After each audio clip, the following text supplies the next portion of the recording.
imposible realizar un correcto tratamiento en cualquiera de las especialidades odontológicas, ya sea rehabilitación oral, reconstrucción oclusal, periodoncia o ortodoncia, sin tener un conocimiento profundo de las relaciones de los dientes entre sí, es decir, entre el maxilar superior y el inferior, y con las diferentes componentes del sistema estomatognático, especialmente la neuromusculatura y la ATM.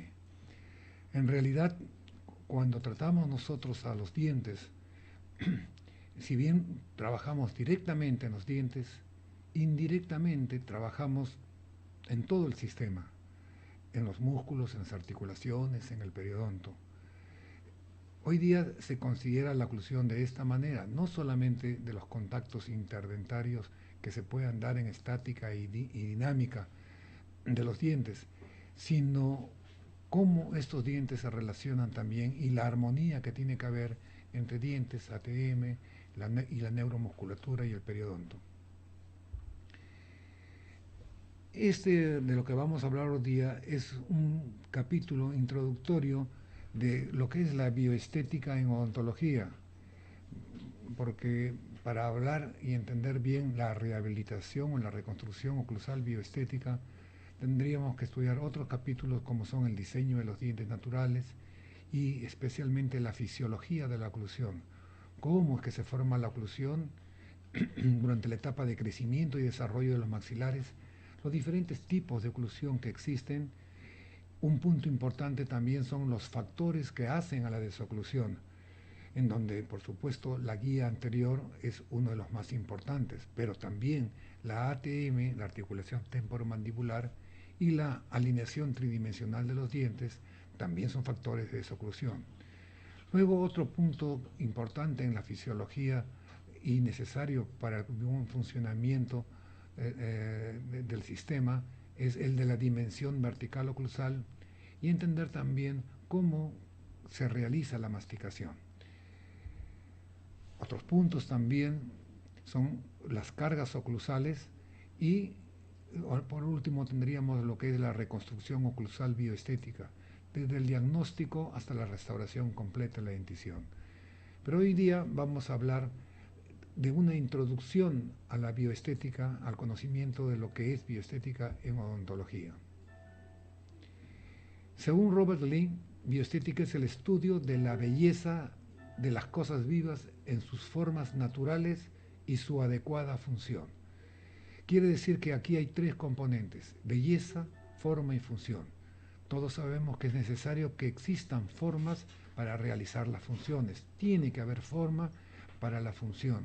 Y una vez que se establece la función, esta preserva las formas. Quiere decir entonces que estos tres componentes son muy importantes en lo que es la bioestética: la belleza, la forma y la función. Y esto está presente en todos los seres vivos.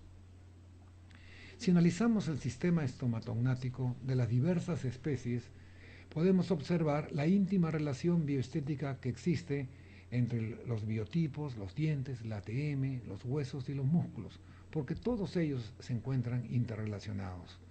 Así podemos ver, por ejemplo, que en los carnívoros como en los roedores existen armonías en todos los componentes del sistema masticatorio de ellos. En los roedores, por ejemplo, el alimento son los cereales. El roedor pela los cereales, pero el alimento se encuentra fijo, lo cual hace que tengan que recorrer distancias cortas. Esto hace de que la línea corporal no sea aerodinámica, porque estos van a desarrollar pocas velocidades. Los dientes predominantes en los roedores es del grupo incisivo, porque ellos hacen movimientos antero-posteriores para pelar los cereales. Y incisivos tienen un crecimiento continuo, a diferencia del ser humano. La ATM está preparada para este movimiento y para esta función. Por lo tanto, las ATM realizan movimientos anteros posteriores. Y los músculos, por supuesto, sería con predominio del músculo pterigoideo externo, que es el músculo responsable de estos movimientos. Quiere decir, pues, de que en los roedores no solamente existe una armonía morfofuncional en el cuerpo del roedor, sino también en su sistema estomatognático.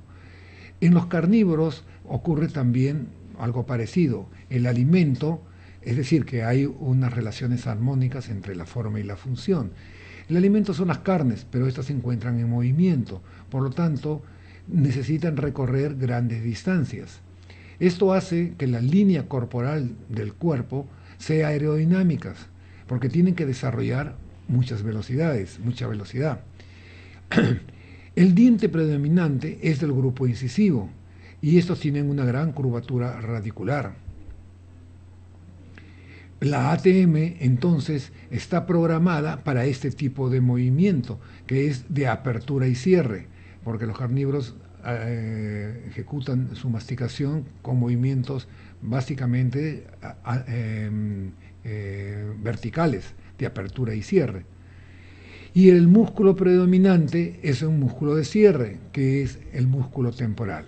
Quiere decir que en todas las especies existe esta armonía morfofuncional de forma y función, este binomio, no solamente en el cuerpo, sino también en el sistema estomatognático. Igual ocurre en el ser humano, porque este también presenta relaciones armónicas, bioestéticas, en todo su cuerpo y por supuesto también el sistema estomatognático.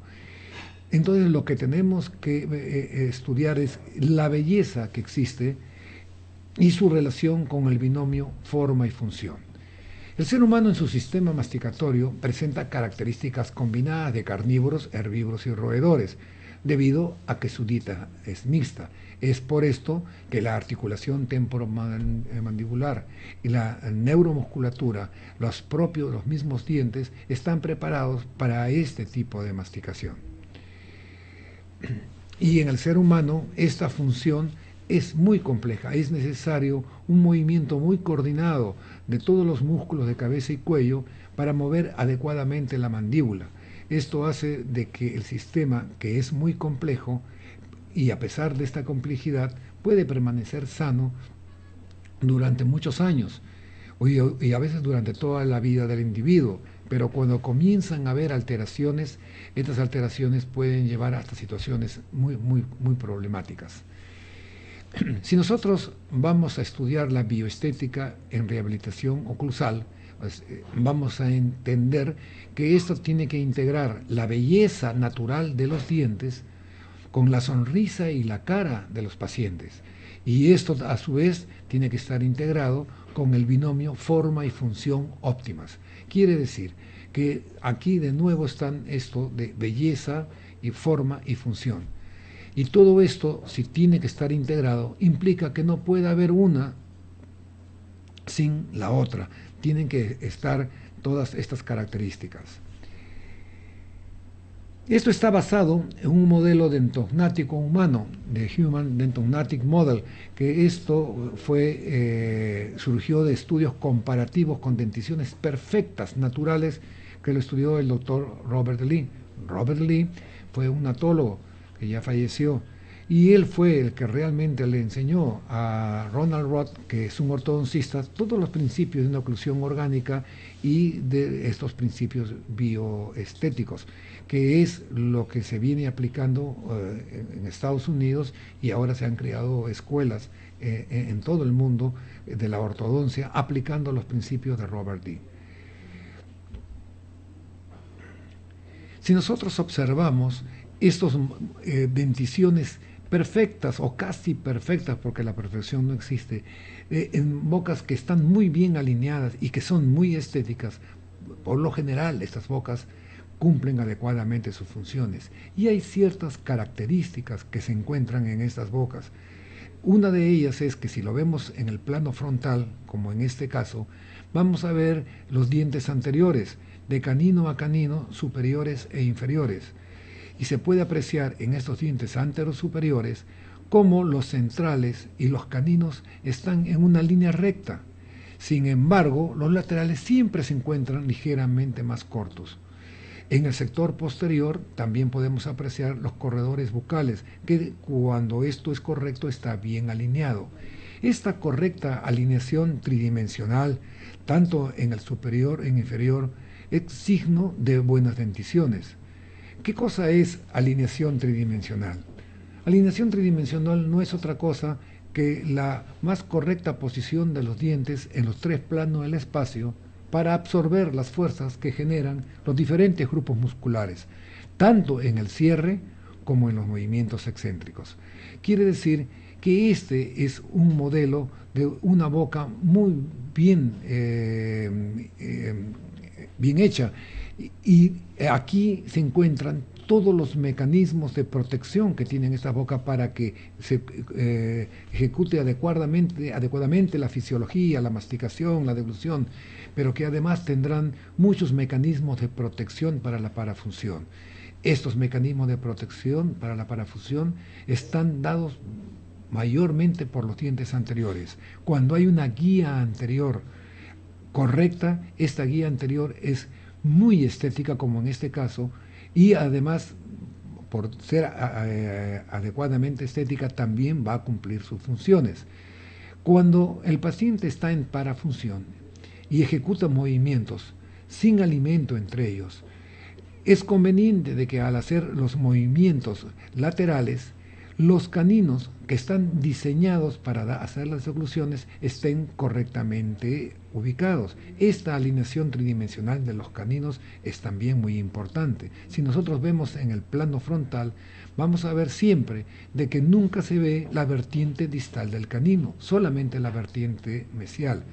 Esta correcta alineación y también que la inclinación de este canino es casi vertical, en un promedio de más o menos 65 a 70 grados, a diferencia de los centrales y laterales, que como vamos a ver en el plano sagital están en una angulación de 40 a 45. Todo esto es para que en los movimientos excéntricos los dientes anteriores, la guía anterior, cuando es muy estética y funcional, produce lo deseable, que es la desoclusión de las piezas posteriores.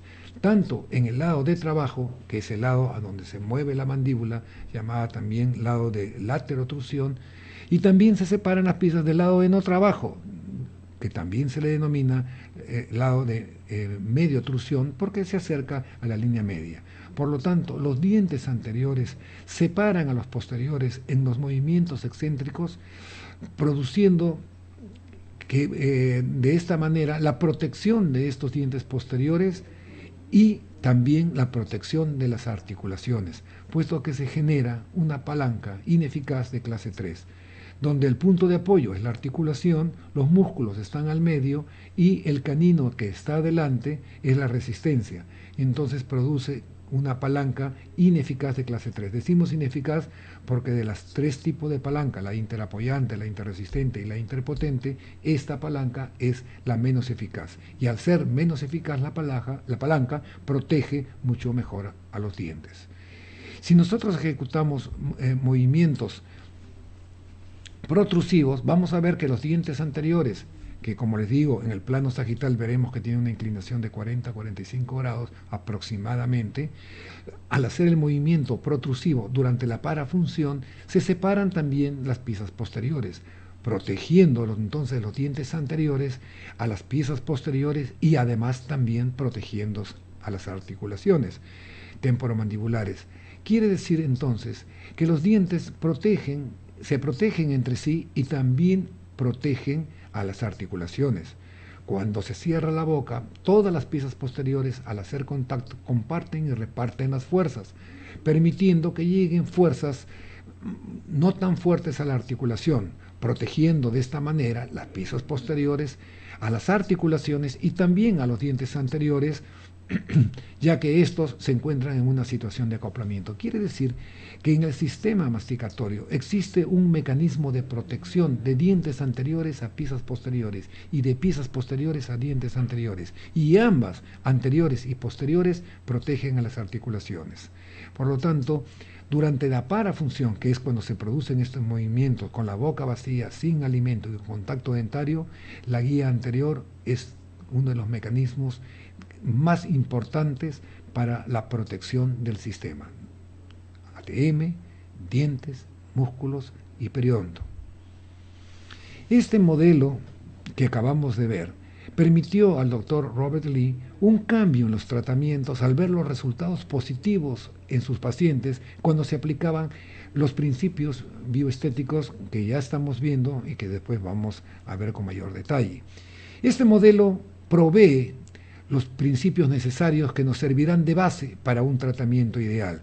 Y cuando tengamos que hacer una rehabilitación, aunque sea pequeña, tendremos que dar dentro de las características de esta oclusión estos mecanismos. Y más aún se emplearán estos mecanismos cuando tengamos que hacer una reconstrucción oclusal de toda la boca, en donde ahora sí tendremos que poner un énfasis especial para dar estos mecanismos de forma y función necesarios para que estas restauraciones o estas oclusiones puedan durar mucho tiempo sin problemas en la vida de los pacientes.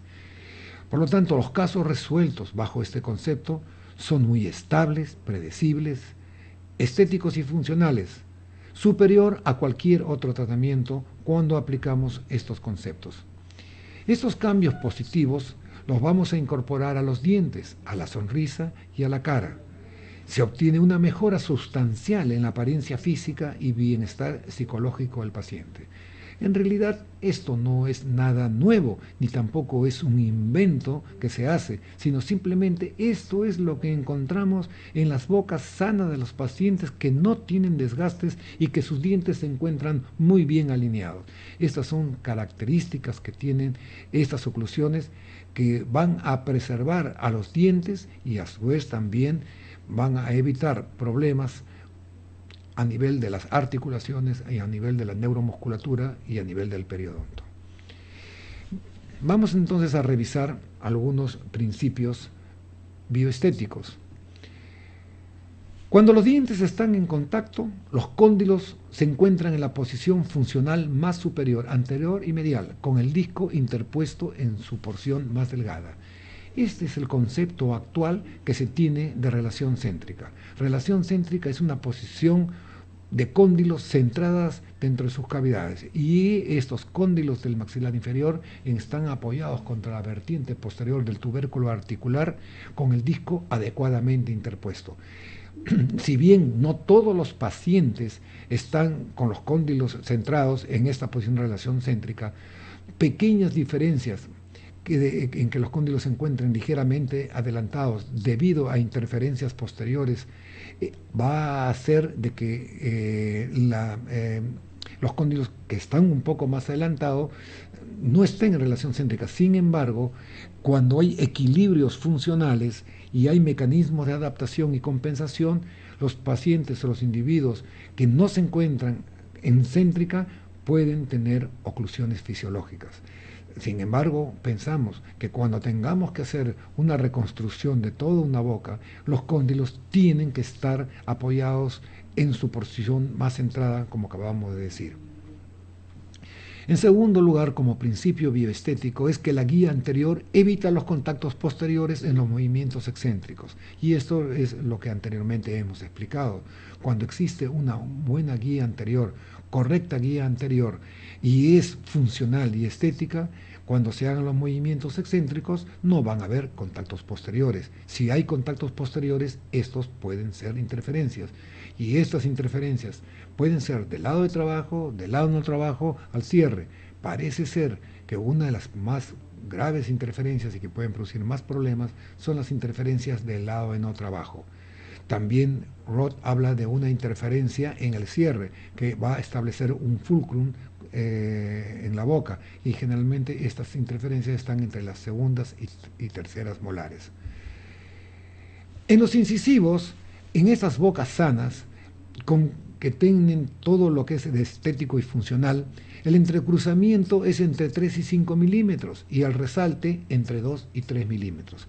Aquí estamos viendo dientes sanos, no desgastados, en donde el tamaño de los dientes anteriores superiores es de 12 milímetros y el tamaño de los dientes inferiores es de 10 milímetros. Estos son medidas promedios, pero generalmente vemos en la boca dientes que están muy desgastados y en vez de tener, por ejemplo, superiores 12 milímetros, tienen 8 o 10 milímetros. Y los inferiores a veces se desgastan tanto que están en 3 o 4 milímetros. Pero cuando los dientes tienen sus tamaños normales, sus tamaños naturales, en que lo cual va a dar mucha estética al paciente, cuando la boca se cierra, van a hacer entrecruzamientos verticales y horizontales, que nosotros le llamamos entrecruzamientos y resaltes. Muchos le llaman sobremordidas verticales y sobremordidas horizontales. Y en inglés, overjet y overbite. Lo importante es que cuando los dientes no están desgastados y hay estas buenas sobremordidas, los promedios en la sobremordida vertical o entrecruzamiento es de 4 milímetros y la sobremordida horizontal en estos dientes anteriores es de 2 milímetros. Ya vamos a ver más adelante que los caninos que no se encuentran con estas inclinaciones, sino son más verticales, la sobremordida horizontal, en vez de ser de 2 milímetros, a veces es de 1 milímetro o 0.75 y a veces menor. Y esto es debido a que estos dientes se encuentran más verticalizados. Y se encuentran más verticalizados porque están a la altura de la comisura, que es el sitio de convergencia de muchos músculos, cuya resultante es hacia adentro. Y esta correcta posición de estos caninos, como vamos a ver más adelante, es un mecanismo muy importante para producir correctas desoclusiones. Pero aquí, en este dibujo, vemos a los dientes anteriores con sus sobremordidas y en los movimientos protrusivos, ahora esta inclinación de estos dientes con 45 grados y con una altura funcional de 4 milímetros va a producir la desoclusión de las piezas posteriores, que generalmente se van a tener que separar más o menos 2 milímetros. Y aquí vemos el entrecruzamiento en los caninos, que como decía, es de 4 a 6 milímetros. ¿Y por qué es mayor que los centrales? Porque los caninos son dientes más largos. Y el resalte es mucho menor, no es 2 o 3 milímetros, es de 0.3 a 0.75. Y como dije, algunos, como Alonso, habla de más o menos 1 milímetro. Y la inclinación canina es de 65 a 70 grados, sin embargo la de los dientes anteriores es de 40 a 45. Todo esto está perfectamente programado por la naturaleza para dar una alta estética y también producir la desoclusión de las piezas posteriores con estas diferentes desoclusiones. La distancia del límite amelocementario entre los incisivos centrales al ocluir es de 16.5 milímetros a 2 milímetros y a 20 milímetros, y la distancia del límite amelocementario entre los segundos molares al ocluir es de 10.5 a 14. Quiere decir que esta distancia es menor, y esto es debido a que los dientes anteriores son más largos y más grandes que las piezas posteriores. Las piezas posteriores son más cortas, y este es un problema cuando nosotros tenemos que hacer rehabilitación, porque cuando preparamos una pieza posterior y le damos el espacio adecuado para poder hacer en las restauraciones, en las coronas, en los onlays, una morfología coronaria adecuada, tenemos que reducir y dar un espacio de más o menos 2 milímetros o 2 milímetros y medio. Robert Lee habla hasta de 3 milímetros. Eso hace a que estos dientes queden muy cortos. Y entonces el paralelismo de las paredes en las preparaciones, en las piezas posteriores, ayuda a que estas piezas puedan tener la retención adecuada. Otra cosa más que se puede hacer es crear cajas en piezas posteriores cuando estas piezas son muy cortas. Hoy día hay una solución también a esto, que es la cementación adhesiva. Cuando esto se hace cementación adhesiva, ahora sí ya no tiene tanta importancia que estas piezas sean más cortas, puesto que la adhesión va a unir a los dientes con las restauraciones en forma adhesiva. Si nosotros vemos en estética y vemos los corredores bucales, vamos a ver que hay un efecto gradual del canino al primer premolar y segundo premolar, ya que los premolares son muy parecidos a los caninos, son sus primos hermanos, y que tienen un poquito de más y un poquito de menos, pero son muy parecidos. Y estos caninos, que son unas piezas muy importantes, cuando estas piezas se van haciendo más posteriores, van disminuyendo de tamaño, pero tienen que estar siempre correctamente alineadas. La morfología fue prevista genéticamente y en condiciones óptimas. Cuando las piezas erupcionan en la boca, erupcionan con sus formas definitivas. Las formas vienen predeterminadas genéticamente y, como digo, en condiciones óptimas. Es por esto que cuando hacemos reconstrucción oclusal, rehabilitación, tenemos que imitar a la naturaleza y dar las mismas formas que tienen las piezas posteriores. En las tablas oclusales, en las corticales oclusales de las piezas posteriores, se encuentran lo que se llama los elementos de la oclusión, que son punta de cúspide, rebordes marginales, rebordes triangulares como elevaciones y surcos y fosas como depresiones. Y toda esta morfología oclusal, que es muy hermosa, es a su vez muy funcional y tenemos que tratar de reproducirla en nuestras restauraciones. Cada diente tiene su propia forma que cumple una función específica, porque hay relación de forma y función en el sistema y se encuentra en armonía con el resto de las piezas dentarias. Pero no solamente con el resto de las piezas dentarias, se tienen que encontrar en armonía, como dije en un comienzo, también con el resto de los componentes del sistema, especialmente del sistema neuromuscular, de los músculos, y con las articulaciones temporomandibulares. Y cuando la morfología es correcta, cuando el individuo cierra la boca a través de los puntos de contacto intraoclusales que se van a dar en las vertientes de estos rebordes marginales y triangulares, transmitirán la axialidad y la estabilidad de los pisos, que es uno de los principios fundamentales en la oclusión, porque existen dos principios fundamentales cuando tenemos que hacer rehabilitación. Son los principios de axialidad y estabilidad de los dientes en el cierre, y que esto se da gracias a la perfecta morfología oclusal que tienen estos dientes, y luego vendrán los principios de la desoclusión cuando aparezcan los caninos. También se debe tomar en cuenta los contornos gingivales que rodean los dientes para la estética. Cuando un paciente sonríe y enseña algo de la encía, que ojalá no enseñe mucho para no tener una sonrisa gingival que no es tan linda, pero cuando enseña un poquito de encía, los contornos gingivales tienen que estar correctamente ubicados. Los centrales y caninos prácticamente se encuentran en línea recta, los laterales es un poquito más abajo. Los principios entonces de la bioestética ayudan a la detección también temprana de algún tipo de afección o patología a nivel dentario. Si yo entiendo cómo están alineados los dientes en el espacio, en los tres planos del espacio, y lo puedo ver en el plano frontal, sagital, como se puede ver en estas fotos, y por supuesto en el plano horizontal será la conformación de las arcadas. Y entiendo que esto es la normalidad.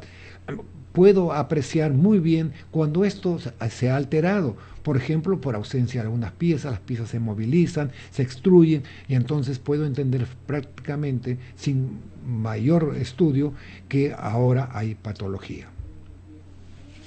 Entonces, empleando el modelo ideal a seguir, que es el modelo que le acabamos de ver, que se puede y que lo vamos a ver en el cierre y en los movimientos excéntricos, y aquí cabe explicar lo siguiente. Cuando nosotros hacemos estos movimientos, como lo hemos hecho y hemos visto en estos modelos, es a boca vacía, cuando la boca está cerrada y se mueve la boca y la guía anterior separa las piezas posteriores. Estos no son movimientos masticatorios ni funcionales, estos son movimientos que hace el paciente cuando está en parafunción. Por lo tanto, estos mecanismos de protección de la guía anterior a las piezas posteriores y de las piezas posteriores a los dientes anteriores, protegiendo a ambos a las articulaciones, no es para la masticación, es para la parafunción. Porque cuando el paciente bruxa, ahí es donde a boca cerrada, sin alimento interpuesto, los dientes hacen contacto tanto en el cierre como en las excéntricas. Y si no hay todos estos mecanismos que acabamos de ver, entonces estos dientes se desgastarán. O el paciente tendrá problemas musculares o tendrá problemas articulares.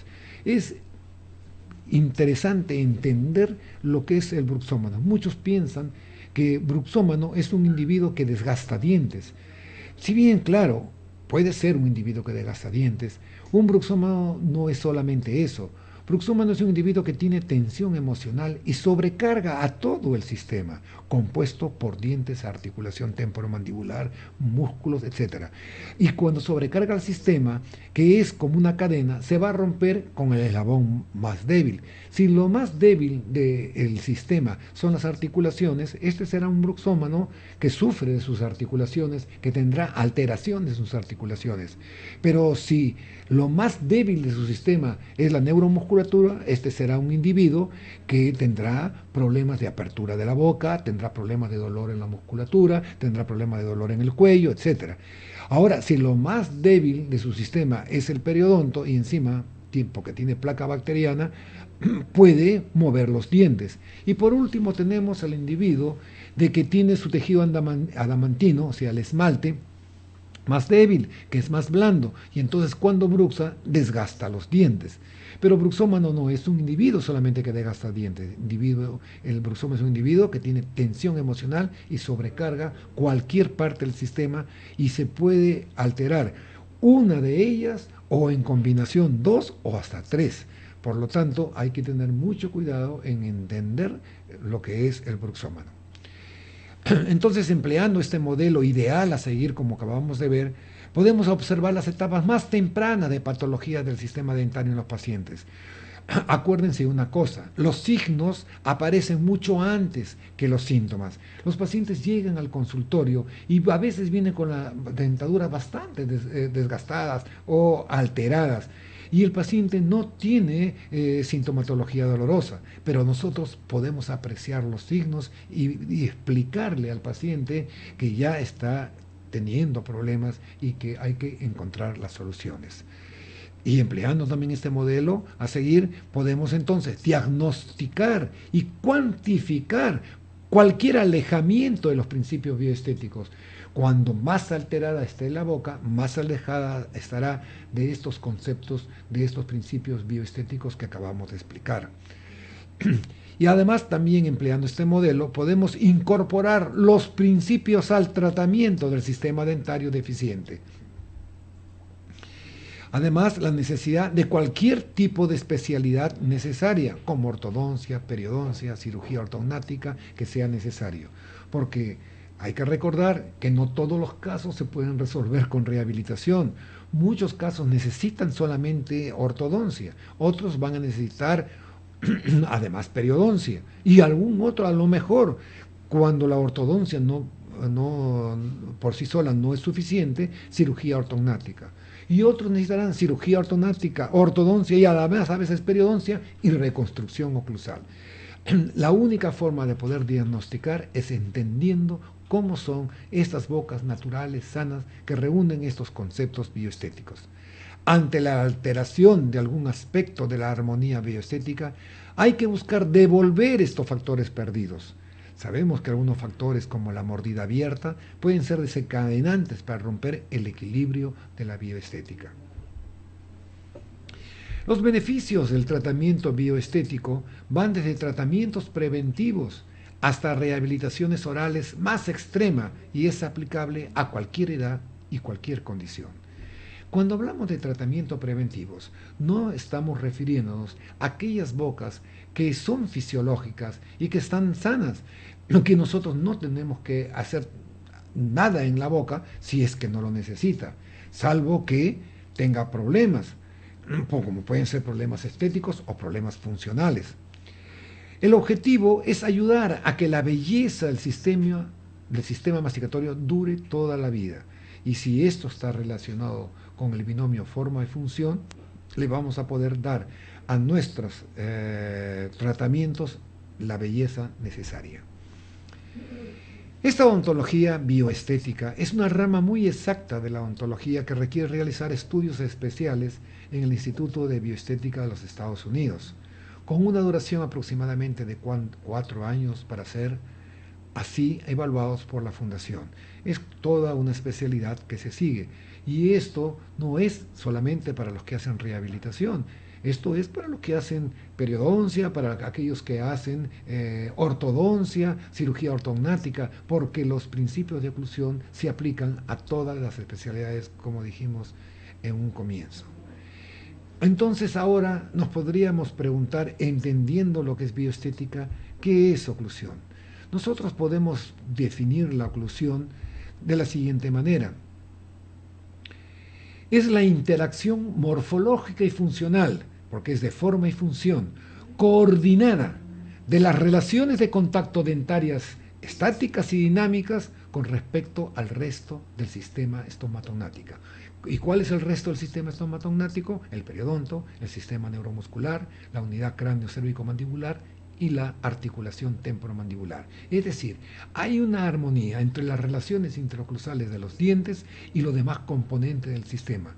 Y esta es una relación armónica muy importante y que tiene que ver, porque es una coordinación perfecta, morfológica y funcional. Es necesario que sea de los dos.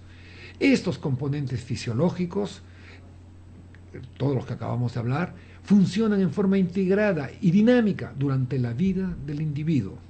Durante el crecimiento, el estímulo de la función induce la diferenciación y el modelado de los tejidos para formar estas correctas oclusiones. Y en el tejido ya maduro, el estímulo de la función induce a su remodelación, permitiendo así la adaptación. Y todos nosotros sabemos que todos los tejidos del sistema estomatognático y también todos los tejidos del cuerpo de cualquier órgano tienen capacidad de adaptación. El diente, cuando recibe fuerzas o recibe caries, la pulpa se retrae.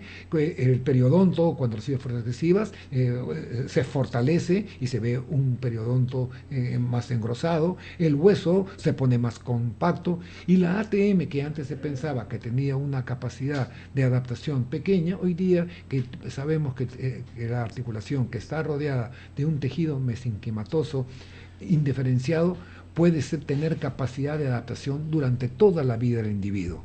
Y esto es muy importante entender.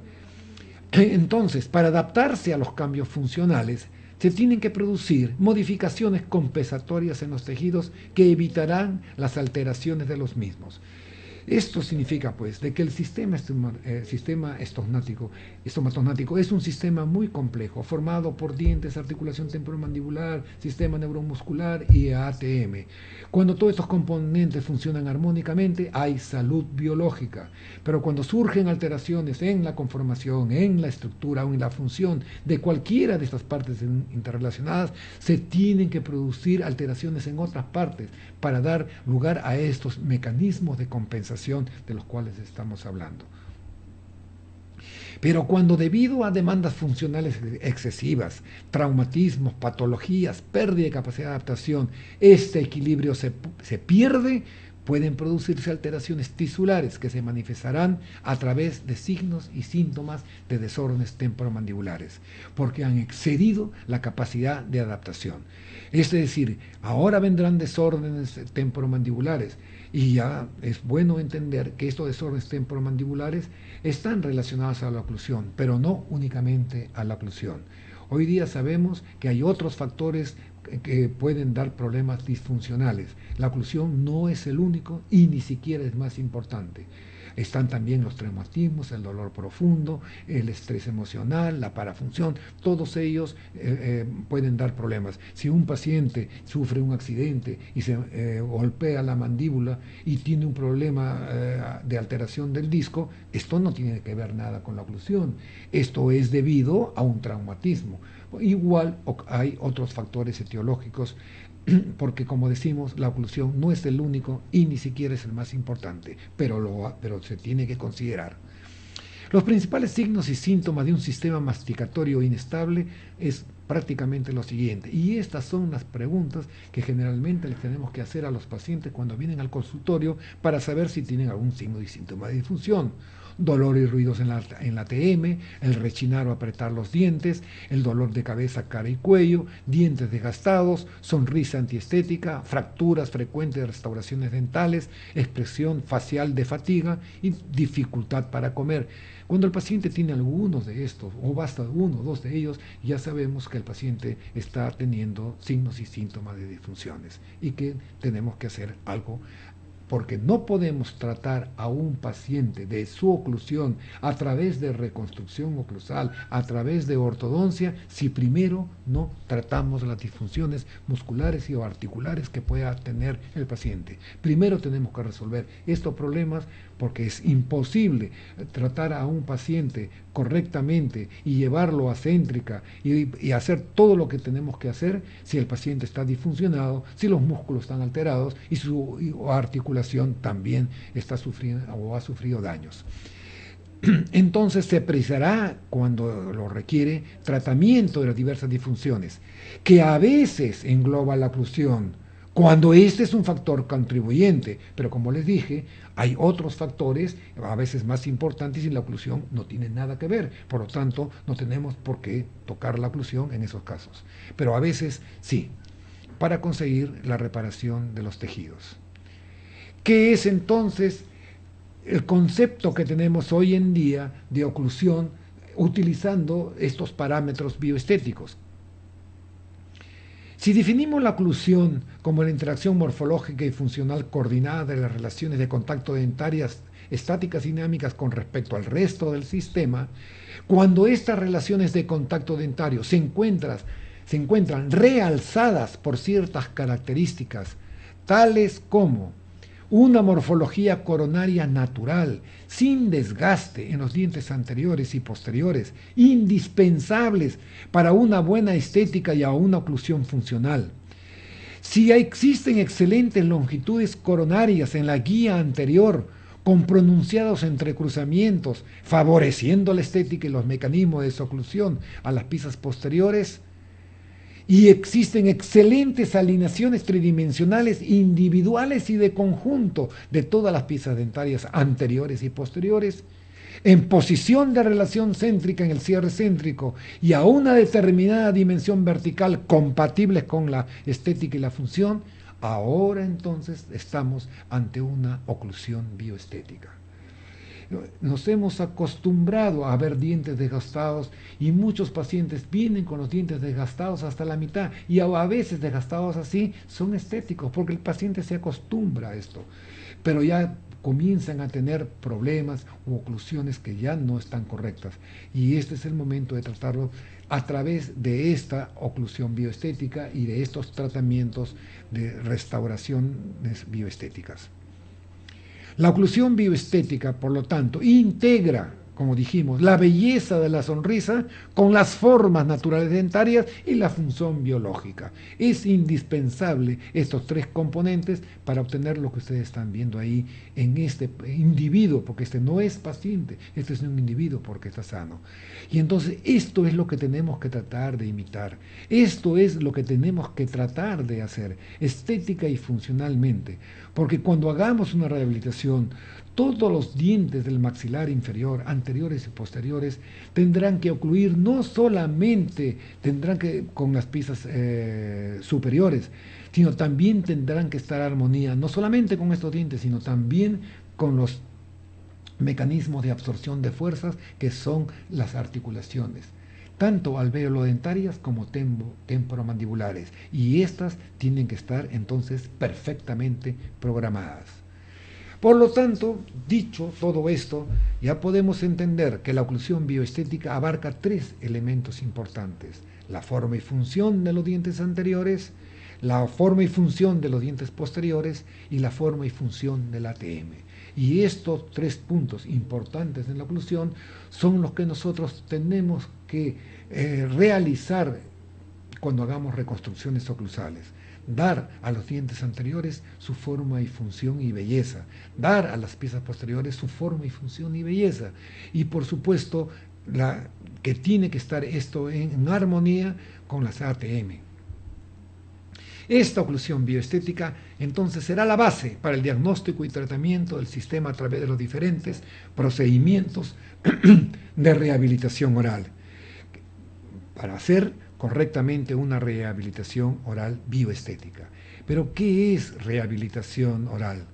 La rehabilitación oral es todo procedimiento terapéutico con el objetivo de establecer salud biológica, integrando el binomio forma y función con la estética al sistema alterado. Esto es, ¿y cómo lo conseguimos esta salud biológica con esta integración de forma y función con la estética? A través de varios procedimientos, porque la rehabilitación bioestética incluye la terapia quirúrgica, que luego de haber hecho el examen clínico, radiográfico y modelos de estudios, muchas veces necesitamos una terapia quirúrgica.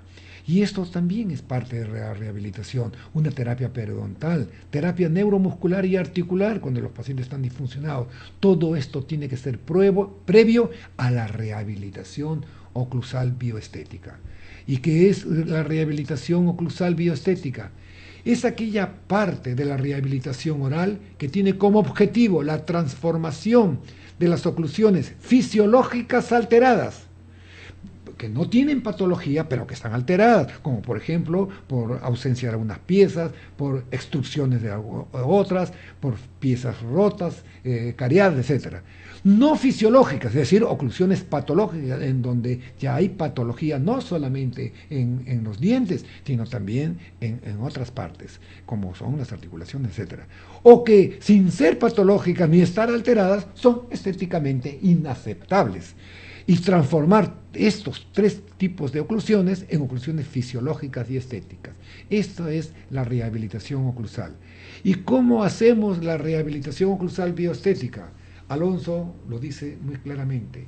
Todos los tratamientos de la boca para hacer rehabilitaciones es a través de tres mecanismos. O se hace por corrección, se hace por adición o se hace por sustracción.